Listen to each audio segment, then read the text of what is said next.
வணக்கம் நேர்களே, இது ஷர்மிளா டாக்கீஸ். நான் உங்கள் டாக்டர் ஷர்மிளா.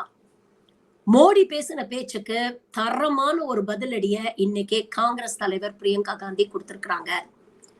கடந்த 3 நாட்களாக நீங்க பாத்தீங்கன்னா தொடர்ந்து சிறுபான்மையினரை எதிர்த்து பல கருத்துக்களை பிரதமர் நரேந்திர மோடி மேடையில வெளிப்படையாக தன்னுடைய வெறுப்பு பேச்சு மூலமா பதிவு பண்ணிட்டு வர்றார். ஒரு நாட்டுடைய பிரதமர் அந்த பதவிக்கான மாண்பை மீறி எந்த அளவுக்கு கீழ்த்தரமா இறங்கி பேசணுமோ அந்த அளவுக்கு பேசிட்டு இருக்கிறார். அதுதான் பிரியங்கா ரொம்ப தெளிவா கரெக்டா, உங்களுக்கு மட்டும்தான் சென்டிமெண்டா அடிக்க தெரியுமா, எங்களுக்கு பேச தெரியாதா சென்டிமெண்டா அப்படின்னு பதிலடி கொடுத்திருக்காங்க. தரமான பதிலடி கொடுத்திருக்காங்க. இந்த பேச்செல்லாம் ஏன் வருது தெரியுமா? ஒரு நாட்டை 10 வருடம் ஆண்ட ஒரு பிரதமருக்கு பாருங்க, 2014 நான் சொன்னேன் 2 கோடி பேருக்கு வருஷத்துக்கு வேலை வாய்ப்பு கொடுத்துட்டேன். 10 வருஷம் ஆயிடுச்சு. பாருங்க, 20 கோடி பேருக்கு நான் வேலை வாய்ப்பு கொடுத்துருக்கேன். அதனால எனக்கு ஓட்டு போடுங்க. விவசாயிகளுடைய வருமானத்தை இரட்டிப்பு ஆக்குவேன்னு சொன்னேன். பாருங்க, இரட்டிப்பு ஆக்கிட்டேன் நானு. அதனால எனக்கு ஓட்டு போடுங்க. கருப்பு பணத்தை எல்லாம் மீட்டு கொண்டு வந்து நாட்டுல இருக்கக்கூடிய ஏழை எளிய மக்களுக்கு எல்லாம் கொடுத்துருவேன்னு நான் சொன்னேன். பாத்தீங்களா, நான் கொடுத்துட்டேன். அதனால எனக்கு ஓட்டு போடுங்க. பெட்ரோல் டீசல் விலையெல்லாம் காங்கிரஸ் ஆட்சி காலத்துல எவ்வளவு அதிகமா இருக்குன்னு நான் போராடினேன். பாத்தீங்களா, இப்ப அதை விட பாதியா நான் குறைச்சிட்டேன். சிலிண்டர் விலையும் கேஸ் விலையும் பெட்ரோல் டீசல் விலையும் நான் குறைச்சிட்டேன். அதனால எனக்கு ஓட்டு போடுங்க. விலைவாசி விண்ண பிளந்துச்சு காங்கிரஸ் ஆட்சி காலத்துல. இன்னைக்கு பாருங்க, நான் எவ்வளவு கட்டுக்குள்ள கொண்டு வந்திருக்கிறேன். 10 வருஷத்துல பாருங்க, நான் சாதிச்சுட்டேன். ரூபாயோட மதிப்பை அமெரிக்கன் டாலருக்கு எதிரா நான் எவ்வளவு ஸ்ட்ரெங்தன் பண்ணிருக்கேன் பாருங்க. அதனால எனக்கு ஓட்டு போடுங்க. இப்படி எல்லாம் கேட்க துப்பு இல்லாம, ஏன்னா இது எதுவுமே அவர் செய்யல.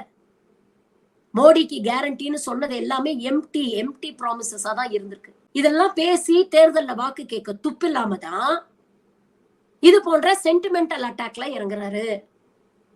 இது ஒண்ணு இவங்களுக்கு புதுசு இல்லையே. எப்பவுமே என்ன, தாலி எவ்வளவு சென்டிமெண்டான ஒரு விஷயம். அதுவும் குறிப்பாக இந்திய மக்களுக்கு, எந்த மதத்தை சேர்ந்தவர்களா இருந்தாலும் தாலி எவ்வளவு சென்டிமெண்டான விஷயம் அப்படிங்கிறது எல்லாருக்குமே தெரியுமே.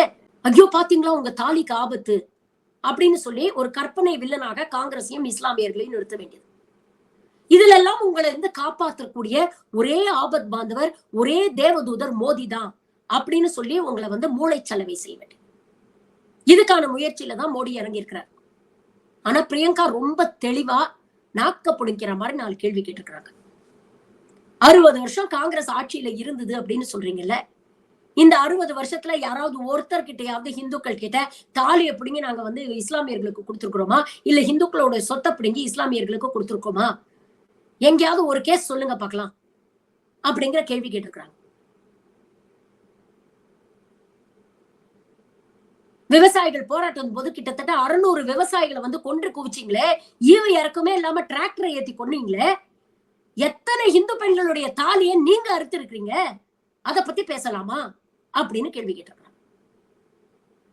மணிப்பூர்ல 2 திருமணமான பெண்களை கணவர் முன்னால நிர்வாணப்படுத்தி ஊர்வலமா கூட்டிட்டு போனீங்களே, அப்ப அவங்களுடைய தாலியை உங்களால காப்பாத்த முடிஞ்சுச்சா? அந்த தாலியோட கௌரவத்தை உங்களால காப்பாத்த முடிஞ்சுச்சா? அப்ப ஏன் வாயை திறக்காம இருந்தீங்க? அப்ப பேச வேண்டியது தானே தாலியை பத்தி அப்படின்னு கேட்டிருக்கிறாங்க.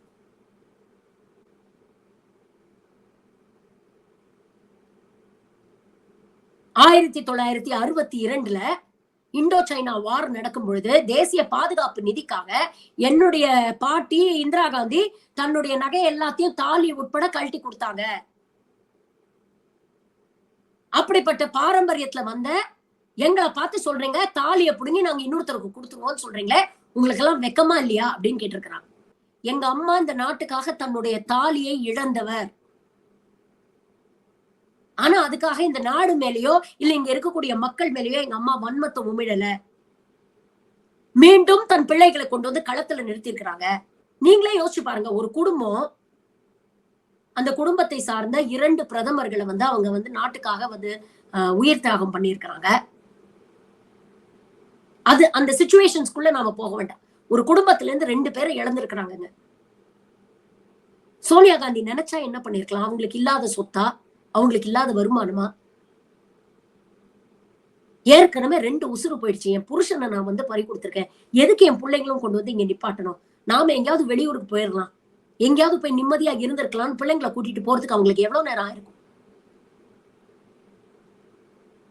ஆனா அவங்க அதை செஞ்சாங்களா? ஏன் செய்யல? இதெல்லாம் வேண்டாம் அப்படின்னு ஒதுங்கி போறதுக்கு பதிலா மீண்டும் களத்துல வந்து ஏன் நிக்கிறாங்க? தன்னுடைய 2 பிள்ளைகளை கொண்டு வந்து ஏன் களத்துல நிப்பாட்டுறாங்க? இதுக்கு பேர் வாரிசு அரசியல் இல்ல. இதுக்கு பேரு தான் உண்மையான தேசப்பற்று. இந்த நாட்டுக்காக 2 உயிரை தியாகம் பண்ணியிருக்கிறாங்க அந்த குடும்பம். அவங்களுக்கு தெரியும். சும்மா மேடை மேடையா ஏறி தேசப்பற்றை பத்தி பேசக்கூடிய மோடியோ இல்ல இந்த RSS பாஜகவோ இந்த நாட்டுடைய சுதந்திரத்துக்காகவோ இல்ல இந்த நாட்டுக்காகவோ ஏதாவது ஒரு தியாகம் செஞ்சிருக்கிறாங்களா? சொல்லுங்க பார்க்கலாம்.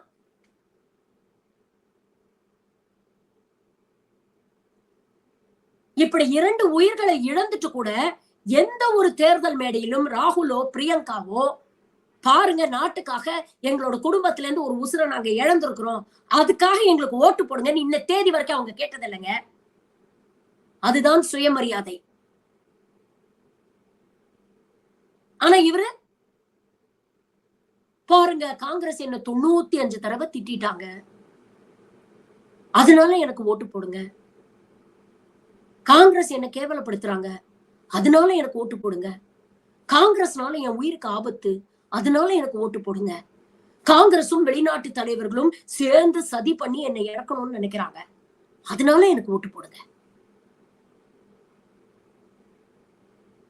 உண்மையிலேயே மக்களை பற்றி கவலைப்படக்கூடிய தலைவர் யாரு, மக்களுக்காக இருக்கக்கூடிய தலைவர் யாரு அப்படிங்கறத கொஞ்சம் யோசிச்சு பாருங்க.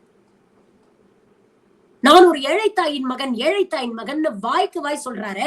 இந்த 10 வருஷத்துல ஒரு ஏழைத்தாயின் மகன் மாதிரியா மோடி நடந்துட்டு இருக்காரு? எங்க போனாலும் ஒரு 5000 பேர் பாதுகாப்பு, 8000 கோடி ஜெட்டு, 10 லட்சம் ரூபாய் சூட்டு, designer sunglasses, designer watch, designer pen, எங்க போனாலும் ரெட் கார்பெட். தண்ணிக்கு அடியில கூட ரெட் கார்பெட்டுங்க. பிரகாஷ் ராஜ் சொன்ன மாதிரிதான் மன்னர் மாதிரிதான் ஆட்சி நடத்திட்டு இருக்காரு. என்னைக்காவது மக்களோட மக்களா போய் நிக்கணும்னு தோணுச்சா? செங்கோலை தூக்கிட்டு பெருசா பார்லிமெண்ட்டுக்குள்ள நடந்து போக தெரிஞ்சது. மழையில தவிச்சு வீடு உடமை எல்லாம் இழந்துட்டு ரோட்ல நிக்கக்கூடிய அந்த மக்களை போய் பார்க்கணும், அவங்க கைய பிடிச்சு ஒரு 4 வார்த்தை ஆறுதல் சொல்லணும்னு தெரிஞ்சுச்சா? ஆனா ராகுல் காந்தி அதை பண்றாரு. அவர் என்னைக்குமே நான் ஒரு ஏழை தாயின் மகன் அப்படின்னு அவர் சொல்லிக்கல. நாங்க பெரிய பாரம்பரியத்திலிருந்து வரோம் அப்படின்னு அவர் தம்பட்டம் அடிக்கல. வேளைக்கு டிசைனர் ட்ரெஸ் போட்டுட்டு சுத்தல. ஒரு ஜீன்ஸ் ஒரு டிஷர்ட்டுங்க. சில நேரங்களில் முடி கூட சீவாம வர்றாரு. சர்வசாதாரணமா 4000 கிலோமீட்டர் கன்னியாகுமரியில இருந்து காஷ்மீர் வரைக்கும் நடக்கிறாருங்க. மணிப்பூர்ல இருந்து மகாராஷ்டிரா வரைக்கும் நடந்து போறாரு. ரோட்டோரமா இருக்கிற டீ கடையில உட்கார்ந்து சாப்பிடுறாரு. மக்களோட மக்களா உட்கார்ந்து சாப்பிடுறாரு. அவங்களோட குறைகளை கேட்கிறாரு. குழந்தைங்க வந்தா மனசார கட்டி தழுவுறாரு. மாற்றுத்திறனாளியில தூக்குறாருங்க, கையில தூக்கிட்டு நடக்கிறாருங்க அவரு.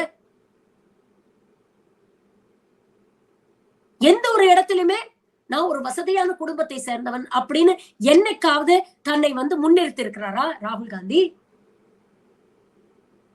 ஆனா மோடி அவர் பிரதமர், அவருக்கு பாதுகாப்பு தேவை அப்படின்னா நீங்க அதை ஜஸ்டிஃபை பண்ண முயற்சி பண்ணலாம். இருந்தாலும் அவருடைய ஆட்டிடியூடு அது இயல்பா வருதா இல்லையா அப்படிங்கறத யோசிச்சு பாருங்க. உண்மையிலேயே ஒரு ஏழை தாயின் மகன், கஷ்டப்பட்ட குடும்பத்தில இருந்து டீ வித்து கஷ்டப்பட்டு தன் தாயை தந்தையெல்லாம் காப்பாத்தி முன்னுக்கு வந்த ஒருத்தர் இயல்பாகவே எவ்வளவு எளிமையான வாழ்க்கை வாழணும். அப்படிப்பட்ட ஒரு எளிமை வாழ்க்கையை அவர் வாழ்றாரா? அப்ப எது நாடகம் எது உண்மை அப்படிங்கறத யோசிச்சு பாருங்க. நாம ஒரு நாட்டுடைய பிரதமரா இருக்குமே, அந்த பிரதமர் பதவிக்கு நாம மரியாதை கொடுக்கணும். அந்த பிரதமர் பதவிக்குன்னு சில மாண்புகள் இருக்கு. அந்த பிரதமர் பதவிக்குன்னு சில பொறுப்புகள் இருக்கு. அதை நம்பிதான் நம்மளை கொண்டு வந்து அந்த பதவியில உட்கார வச்சிருக்கிறாங்க. அப்ப அந்த பதவிக்கு உண்மையா நாம இருக்கணும், அந்த ரெஸ்பான்சிபிலிட்டிஸ்க்கு உண்மையா நாம இருக்கணும் அப்படிங்கறத பத்தி என்னைக்காவது அவர் யோசிச்சிருக்காரா? எப்பவுமே ஐ மீ மை செல்ஃப், நான் என்னுடையது, எனக்காக,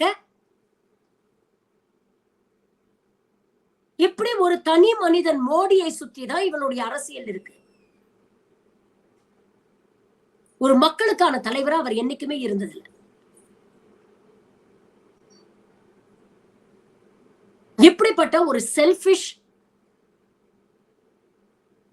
சுயநலவாதி தான் நமக்கு பிரதமரா வரணுமா? இல்ல பெரிய குடும்பத்துல பிறந்திருந்தாலும் இன்னைக்கு மக்களோட மக்களா நின்னு மக்களோட குறைகளை கேட்டு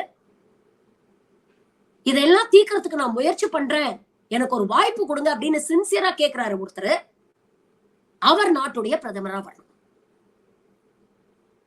உங்க கருத்துக்களை பதிவு பண்ணுங்க. நன்றி, வணக்கம்.